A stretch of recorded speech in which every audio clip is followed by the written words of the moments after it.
미국 시카고에 리 스트로벨이라는 기자가 있었습니다. 이 사람은 예일대 법대 출신으로 아주 똑똑한 스마트한 그런 남성이었습니다.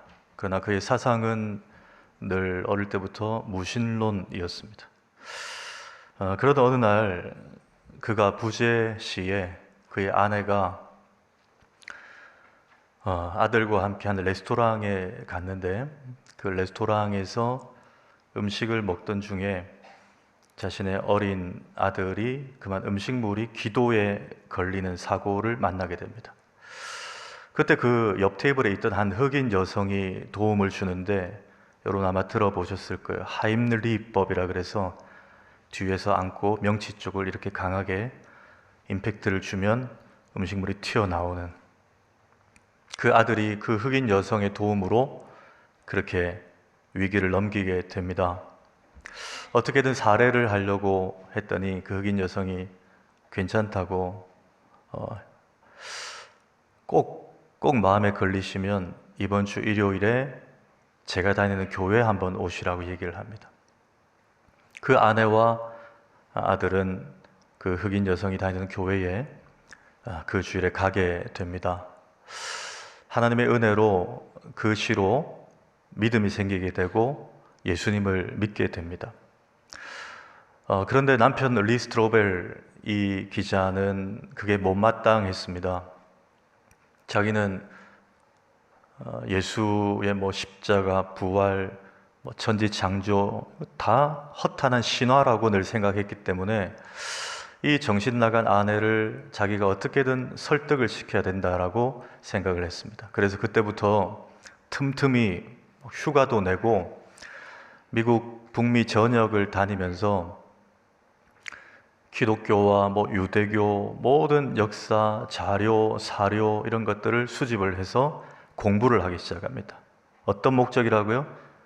예수 이야기는 다 신화고 거짓이다. 그걸 증명해서 아내를 설득하기 위해서 1년 가까이 성경도 보고 그 자료도 보고 막 공부를 하다가 결국에 자기가 예수님을 믿게 됐습니다. 그분이 이제 기자를 그만두고 미국 시카고에서 목회를 하시게 됐는데 리 스트로벨 목사가 된 것입니다. 제가 방금 드린 이 이야기는 그분이 쓴 책 예수는 역사다, 영화로도 나왔죠. 저 책에 나왔던 얘기입니다. 저분이 기자 시절에 아내를 설득하기 위해서 그냥 발품 팔며 막 여기저기 막 다니며 자료들을 찾아보면서 한 논문을 만나게 되는데, 그 미국 복음주의 의사협회에서 쓴 논문이었습니다.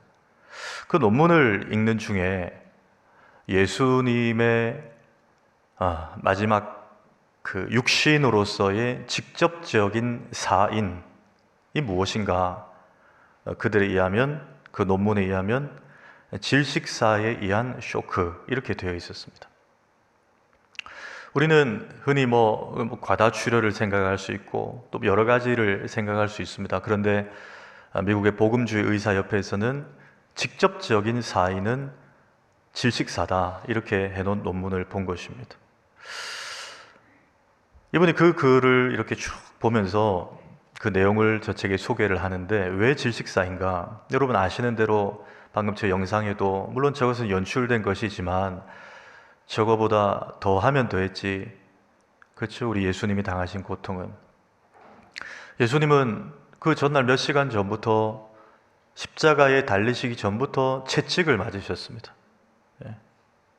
엄청난 쇳덩이가 달린 채찍을 등에 살점이 패일 정도로.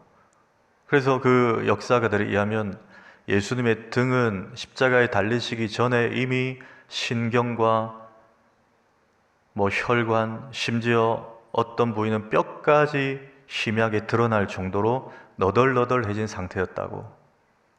그 상태로 예수님은 로마 병사들이 만들어 놓은 십자가 형틀에 일단 누우셨습니다. 그리고 손과 발에 대못을 박히셨습니다. 그리고 십자가가 그들에 의해서 수직으로 세워졌습니다. 그러면 우리가 아는 대로 그때부터 예수님의 몸은 중력에 의해서 아래로 쏠리게 됩니다. 손과 발의 대못, 이것이 33살 정도의 그 청년의 무게를 버틸 수 있겠습니까? 몸은 계속 아래로 쏠리는 것이죠. 근데 예수님의 등은 어떻게 되어 있었다고요? 채찍으로 이미 엉망이 된 상태입니다. 그러면 예수님이 오전 9시에 달리셔서 오후 3시에 운명하셨는데 그 6시간 동안 예수님은 생명이 붙어 있는 동안은 살아내셔야 됩니다. 죽음이 올 때까지는 살아내셔야 되는 육신이었습니다. 여러분, 사람이 살려면 뭘 해야 됩니까? 호흡을 해야 됩니다. 자, 등이 그 상태로 십자가 나무에 밀착된 상태, 거기서 호흡을 하며 횡격막을 움직이면 여러분 그 등이 나무에 비벼집니다. 뼈와 혈관과 신경이 다 드러난 상태에서 십자가 나무에 예수님은 6시간 동안 숨을 쉬셔야 했기에 그 고통을 감내하신 것입니다. 결국 그 숨쉬는 고통이 그 압박 때문에 더 지속할 수 없어서 이것은 질직사가 아닌가. 근데 결정적인 근거는 오후 3시에 로마 병사들이 이제 그 시신이 죽었는지 확인하기 위해서 예수님의 옆구리를 창으로 찌릅니다. 그때 피와 물이 쏟아져 나옵니다. 이 물은 사람 몸에 분포되어 있는 그냥 일반적인 물이 아니라 법의학자들, 부검의들에 의하면 질식사한 시체에서만 발견되는 물, 늑막 삼출, 또 심낭 삼출액이라는 물입니다. 그러니 의학적으로 예수님은 100% 하나님이시지만 100% 사람의 육신으로 오셨다는 것이고, 사람으로서 그 엄청난 고통을 십자가에서 다 감당해 내셨다는 것입니다. 오늘 이 밤을 우리는 성금요일이라고 부르기도 하고 정사 예배라고 부르기도 합니다. 정사는 못정자에 죽을 사자, 예수님 십자가에 못 박혀 죽으신 이 원래 오후지만 우리가 이 밤에 기억하며 예배를 드리는 시간입니다. 오늘 우리는 예수님께서 죽음 직전에 두 강도와의 함께 있었던 그 공간 속에서 한 강도를 구원해 내시는 장면을 읽었습니다. 여러분, 정말 놀라운 장면 아닙니까? 왜냐하면 예수님이 100% 사람입니다. 여러분, 사람이 제가 방금 쭉 열거한 그런 일들을, 그런 상태로 겪어내는 그 6시간, 자기 몸 하나 건사하기 쉽지 않습니다. 말하고 싶겠습니까, 여러분? 누가 빨리 나 좀 죽여달라고 그 심정 아니겠어요? 근데 예수님은 그 상황에서도 십자가에서 마지막까지 한 영혼에게 메시지를 하고 있습니다. 설교를 하고 계시다는 것. 저는 오늘 그래서 제목을 십자가로 설교하신 예수 그리스도 이렇게 잡았습니다. 십자가에서, 이 십자가라는 것을 통해서 예수님은 설교를 하셨다는 것입니다. 그러면 우리에게 무엇을 마지막으로 설교하고자 하신 걸까요? 십자가를 통해서. 저는 이 밤에 3가지만 발견합니다. 첫째, 예수님은 십자가를 통해 우리 죄의 심각성을 설교하셨습니다. 십자가를 통해 우리 죄의 심각성을 설교하셨습니다. 여러분, 십자가 사형은 당시 로마의 사형 제도 중에 최고로 잔인한 방법이었습니다. 심지어 예루살렘 남단 그 골고다라는 아까 영화에 보셨던 그 언덕이 골고다죠. 혹은 갈보리라고 하는데 그 골고다는 뜻이 해골의 언덕입니다.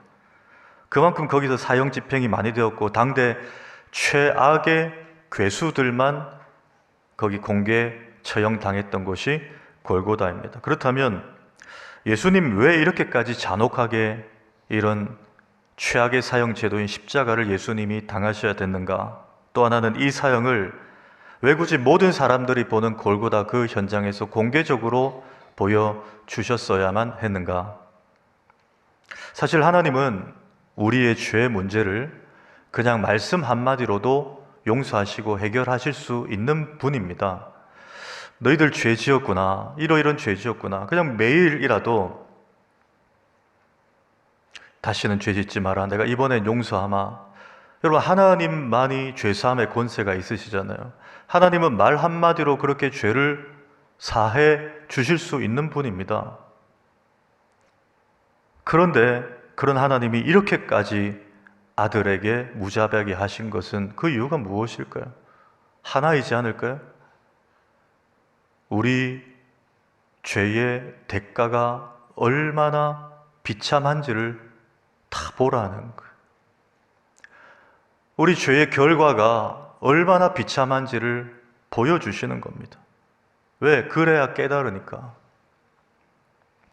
지난주일 제가 난예배 설교에서도 언급했지만 그 구약시대의 제사의 정신도 이거 아닙니까? 매일같이 짐승 잡아서 피를 보게 하고 그걸 범으로써 죄라는 것의 대가가 이토록 잔인하구나, 그걸 보게 하는 거예요. 죄에 대한 경각심을 깨닫게 하시는 것이죠. 언젠가 우리나라에 복음이 처음 들어왔을 때, 선교사님들이 처음 들어왔을 때 그 초기에 사역하셨던 호주에서 온 선교사님의 수기를 어떤 신문의 칼럼을 통해서 읽은 적이 있습니다. 호주에서 30대 나이의 부부 선교사가 우리 조선 땅에 들어와서 선교를 했는데 아들이 하나 있었습니다. 어린 아들. 그 아들을 데리고 와서 그 열악한 환경에서 선교 사역을 했습니다. 근데 아들이 그 호주가 아니라 이 이방 땅 한국에서 이제 살아야죠. 그러다 보면 이제 학교도 그 당시는 제가 정확한 명칭을 모르지만 소학교인가요? 학교도 다니고 또 거기서 한국 아이들과 또 사귀기도 해야 됩니다. 그럼 뭘 배우죠? 언어를 배우게 되죠. 근데 그만 한국 아이들과 막 놀다 보니까 한국 욕을 배운 거예요, 아들이. 그 집에 와가지고 그게 욕인지도 모르고 저녁 식탁에서 엄마 아빠 앞에서 그 욕을 그냥 툭 한 거예요. 한국어를 아들보다는 많이 익혔던 그 호주 선교사님 부부가 깜짝 놀란 거예요. 그리고 그냥 간과할 수 없었습니다. 그래서 아들을 바로 데리고 수도가에 가서 빨래비누로 아들의 입을 막 문대면서 그렇게 씻었다고 해요. 오은영 박사님이 봤으면 큰일 날 일입니다. 근데 그렇게 했다는 거 왜 그럴까요? 그거 욕이라는 거예요. 그 나쁜 거라는 거예요. 너 그냥 그거 욕이야 하지 마, 이게 아니고 그 아이가 심지어 트라우마가 생길지라도 입이, 여러분 그 빨래비누로 문 때문에 애가 입이 얼마나 찝찝할까요? 그래도 그게 낫다는 거예요. 깨달으라는 거예요. 그 죄라는 거예요. 그 글을 읽은 기억이 있습니다. 여러분, 요한복음 8장에 보시면 현장에서 간음하다가 잡힌 여자가 사람들에 의해서 예수님 앞에 이제 끌려옵니다. 이미 남녀노소 모인 사람들은 손에 뭘 들고 있었습니까? 돌멩이를 다 들고 있었습니다. 왜요? 모세율법에 간음하다가 잡혔으면 즉결 심판으로 돌로 쳐 죽이라고 돼 있거든요. 그거 이제 딱 실행하려고 하는데 종교 지도자들이 눈에 가시인 예수님에게 이걸 테스트를 한 거예요. 그렇게 사랑을 외치던 당신은 이거 어떻게 하겠느냐, 이제 난관에 봉착시킨 것이죠. 그때 예수님, 여러분 요한복음 8장 그 장면 읽어보시면 딱 3마디 하십니다. 딱 3마디로 그 현장을 정리해 버리세요. 첫째 뭐라고 하시냐? 너희 중에 죄 없는 자가 돌로 치라 그럽니다. 그렇죠? 그랬더니 남녀노소 모인 사람들이 다 양심의 가책을 느껴서, 왜? 죄의 중함 경함은 있지만 죄 없는 사람은 없잖아요. 생각해보면 다 돌 바닥에 던져놓고 다 떠나갑니다. 그러나 예수님 두 번째 말씀하십니다. 여자야, 너를 고발하고 정죄하던 자들이 어디 있느냐?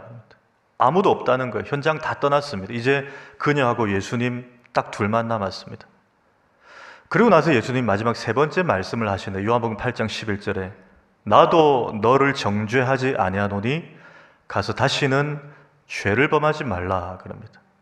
여러분, 이 말씀을 잘 보셔야 되는 게, 이거 여러분, 그녀가 잘못한 게 없다는 게 아닙니다, 여러분. 그렇죠? 죄 있다는 거예요. 엄청 큰 죄 지었습니다. 그러나 내가 널 정죄하지 않고 용서할 테니까 가서 이제는 그 죄 짓지 말라는 거예요. 여러분, 이 이야기, 물론 우리가 설교 듣고 여러 관점으로 볼 수 있지만 저는 여기서 한 가지 발견합니다. 예수님이 이 여인에게 뭘 가르치고 싶어 하셨던 걸까요?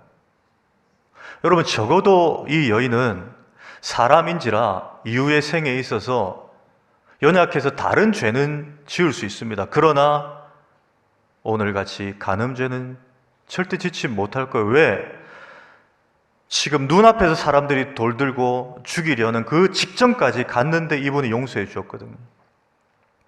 자기가 간음한 뒷가는 돌에 맞아 죽는 거라는 것을 눈앞에서 완전히 경험한 것입니다. 그런데 똑같은 죄 지을 수 있습니까? 다른 죄는 연약해서 지을지언정 못 짓는 거예요. 그 죄의 결과가 뭔지를 눈앞에서 직전까지 보았기 때문입니다.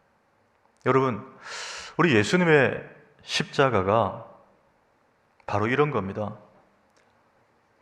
내가 달려 죽었어야 될 십자가에 예수님이 달려 죽으심으로 나로 하여금 똑똑히 보라는 겁니다. 니들이 지은 죄, 앞으로 지을 죄의 결과가 이거다. 내가 지금 당하는 이거라는 거예요. 그러니 다시는 죄를 짓지 말라. 우리 죄의 심각성을 이 십자가를 통해서 주님은 설교하고 계시는 것입니다.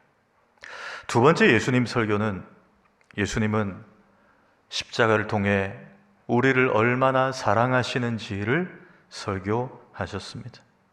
우리를 얼마나 사랑하시는지를 설교하셨습니다. 여러분, 한 마을에 왕이 있었습니다. 이 왕이 하루는 백성들의 삶을 좀 둘러보고 시찰해보기 위해서 신하들 거느리고 마을에 순시를 나갔습니다. 몇 시간 쭉 둘러봤습니다. 그리고 이제 왕궁으로 돌아왔습니다. 근데 며칠 뒤에 왕실이 발칵 뒤집어졌습니다. 왜냐하면 왕이 사라졌어요. 갑자기 왕이 실종된 겁니다.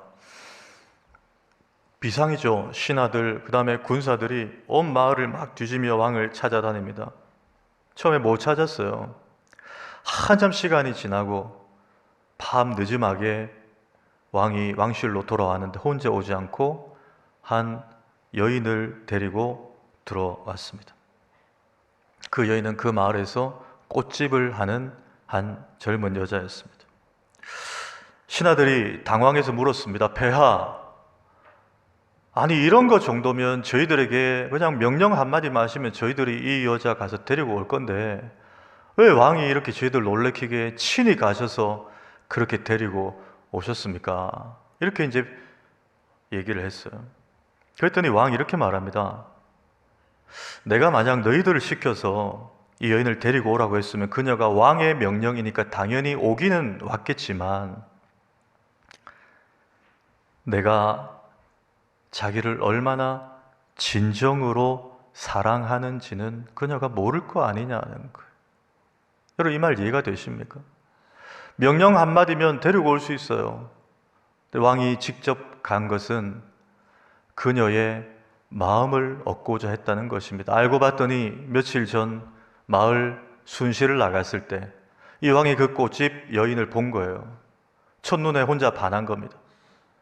혼자 왕실 돌아와가지고 상사병에 걸려서 보고 싶다, 가볼까, 누굴 보낼까 고민하다가 결국 민망하니까 몰래 자기 혼자 가서 그녀에게 사랑을 고백하고 결국 그녀의 마음을 얻어서 친히 데리고 온 것입니다. 왕으로서 사랑한 것이 아니에요. 한 남자로서, 한 인간으로서 그녀에게 다가가고 싶었던 것입니다. 여러분, 이 이야기가 보여주는 교훈이 뭡니까? 참 그 나라 왕이 할 일도 없었나 보다, 이겁니까?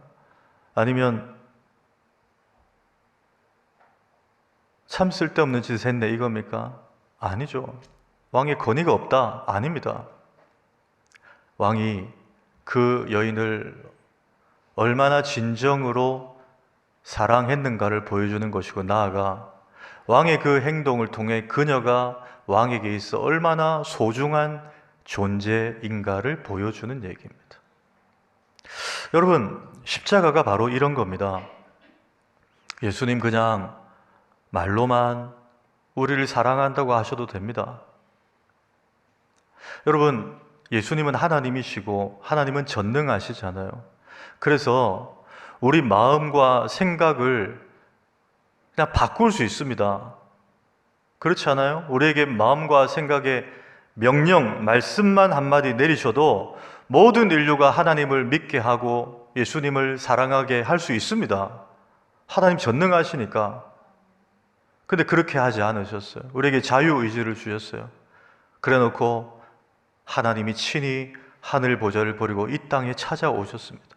그 왕이 꽃집 여인을 친히 찾아간 것처럼, 그리고 친히 사람이 되셔서 십자가의 죽으심으로 우리를 향한 하나님 자기의 사랑을 확증하셨습니다.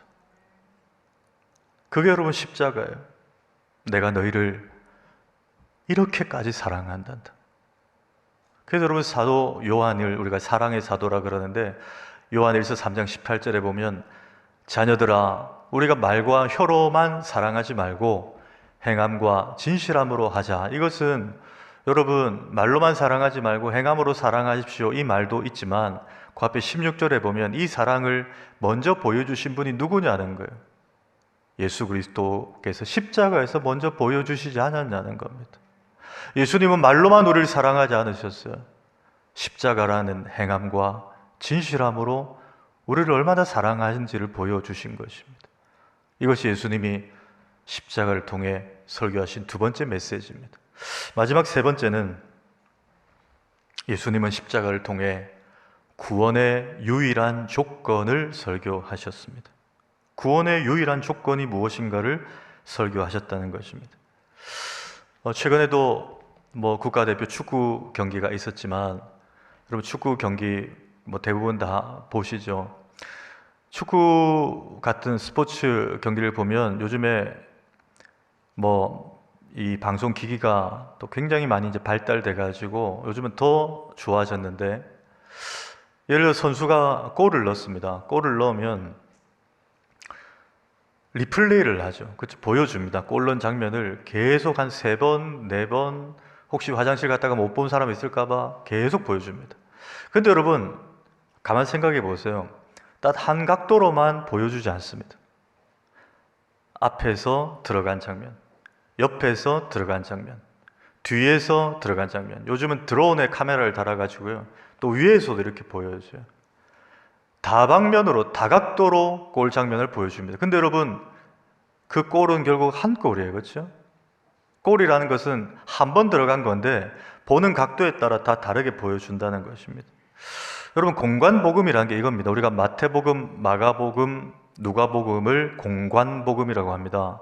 필자나 저자나 목격자가 한 사건, 한 이벤트를 공통적으로 보았다는 것입니다. 그런데 공통적으로 보았지만 필자나 혹은 목격자가 들춰내고자 하는, 부각하고자 하는 내용에 따라 조금 내용이 달라요. 그래서 복음서, 공관복음을 읽다 보면 여기는 천사가 2명이라 그러고, 또 이분은 천사가 1명이라 그러고, 이분은 천사가 서 있었다 그러고, 이분은 바위에 앉았다 그러고, 막 마태, 마가, 누가가 다른 이런 모습들이 있습니다. 그것은 누가 거짓말하는 게 아니고요, 이렇게 이제 아까 축구 경기와 마찬가지예요. 부각시키고 조명하고 싶은 곳을 마태나 마가나 누가가 그렇게 달리 조명한 것입니다. 그게 바로 공관복음의 묘미이자 특징입니다. 사실 오늘 우리가 누가복음을 읽었는데 누가는 이 두 강도 중에 한 강도는 끝까지 예수님을 비난하고 한 강도는 마지막에 회심했다고 기록을 합니다. 그런데 마태복음 27장 한번 볼까요? 마태의 기록을 봅시다. 마태도 똑같이 기록했는데 내용이 완전히 달라요. 함께 십자가에 못 박힌 강도들도 이와 같이 욕하더라 그랬습니다. 마태는 두 강도가 다 예수님을 욕했다, 비난했다, 저주했다고 기록만 남겼습니다. 자, 마태가 거짓말일까요? 누가가 거짓말일까요? 누가 거짓말일까요? 누가 거짓말일까요? 제가 뭐라 그랬죠? 거짓말 아닙니다. 그럼 어떻게 봐야 되죠? 두 사람의 시각을 종합해 봐야 됩니다. 분명히 처음에는 두 사람 다 예수님을 욕하고 비난했던 것입니다. 그런데 마태는 그냥 그것만 기록한 거예요. 근데 누가가 부각시키고자 한 것은 처음에 저 두 강도가 예수님을 욕하고 비난하고 하다가 한 강도는 성령의 감화 감동을 입은 것 같은 거예요. 야, 저 사람이 진짜 우리 같은 죄인이라면 저런 모욕과 수치와 이런 것을 저렇게 버텨낼 수 없는데 저분 도대체 저 사람 뭐길래 마지막에 십자가상에서 7언을 남기기까지 하며 저들을 용서하라고 하며 뭐 영혼 얘기를 하며 낙원 얘기를 하며 저분은 뭐길래 위에 명패를 보니 유대인의 왕이라고 돼 있어요. 저분은 뭔가 다르다. 그 지점에서 시작한 한 강도의 고민과 고뇌가 결국 하나님의 은혜와 긍휼을 덧입어서 이 사람이 예수를 믿게 된 것입니다. 누가는 지금 그걸 조명하고 있는 거예요. 그럼 여러분, 누가가 이 부분을 한 강도의 회심을 강조한 목적이 무엇일까요? 한 가지일 겁니다. 누구나 어떤 과거를 가진 인생이라도 죽기 전에 살아있을 때 예수를 그리스도로 믿기만 하면 하나님의 은혜와 긍휼을 입어 구원을 얻는다는 것입니다. 구원의 유일한 조건은 그 사람이 어떻게 살았는지가 아니고 오직 예수 그리스도의 십자가를 믿음으로 받아들이는 것밖에 없다는 것을 누가는 보여주고 싶었던 거예요. 그러나 여러분, 여기서 우리가 오해해서는 안 됩니다. 그러면 혹 우리도 대충 마음대로 자유롭게 살다가 죽기 전에 예수 믿고 회개하고 죽으면 되겠네? 아닙니다, 여러분. 우리는 그럴 수가 없습니다. 우리는 언제 죽을지 알 수 없습니다. 우리는 내일 일도 알지 못하는 안개 같은 인생입니다. 한 치 앞도 모릅니다. 여러분, 오늘 예배 드리고 오늘 밤에 무슨 일이 일어날지도 모르는 게 우리입니다. 그런데 마음대로 좀 자유롭게 살다가 죽기 전에 예수 믿고 회개하고 그럼 천국 가겠네라는 발상 자체가 그것은 안 되는 발상입니다. 기회 있을 때, 살아 있을 때 예수 믿어야 됩니다. 또 하나는 마음대로 살다가 마지막에 예수님 믿고 천국 가는 것이 세상의 관점으로 보면 좋아 보이지만 결코 그것이 복이 아니라는 것입니다.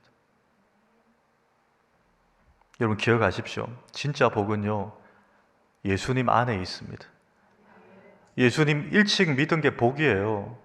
그 예수님을 나의 구세주로 주인으로 삼고 그분을 의지하고 그분과 동행하며 그분의 나라를 위해서 주의 몸된 교회에서 이렇게 고군분투하고 헌신하며 사는 것, 여러분 이게 진짜 복입니다. 이건 저의 상상이지만 오늘 이 회심한 이 강도, 부끄러운 구원은 받았지만 그날 밤에 하나님 나라 들어가서 저는 메리아스 하나 입고 돌아다닐 것 같아요.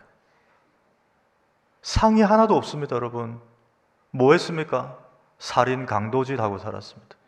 마지막에 하나님의 은혜와 긍휼 때문에 예수 믿어 부끄러운 구원 받은 거지 하늘에 상이 하나도 없습니다.